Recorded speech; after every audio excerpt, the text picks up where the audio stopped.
चिंता में कैसे लग रहा है तू? कुछ बात है क्या? यार क्या करें, इतनी मेहनत कर रहा हूँ, बच्चे यार पढ़ाई नहीं कर रहे ढंग से यार। बात तो है, तू सही कह रहा है। अगर बच्चे पढ़ाई लिखाई ना करें ना और हम उन्हें पढ़ाए मेहनत करके, बहुत दुख होता है। पर देख मेरा कलवा है, मैं उसे पढ़ा रहा हूँ, बहुत मेहनत से पढ़ाई कर रहा है। अभी आ रहा होगा स्कूल से, क्योंकि उसका एग्जाम था तो उसका रिजल्ट आने वाला है। आज उसका रिजल्ट है। क्या ठीक है यार यार।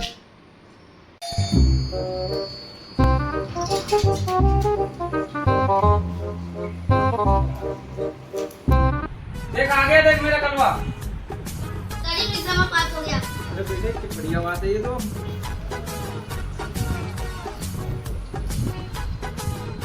ये तो फिर ये तेरे चीज खाने के पे थे। ये 10 रुपए क्या है? आपने तो साइकिल की बोली थी। मैंने तो बेटा मजाक किया था। मेरे साथ अन्याय हुआ है, मेरे साथ अन्याय हुआ है और मैं अब किसी के साथ अन्याय नहीं करूंगा। मेरे साथ अन्याय हुआ।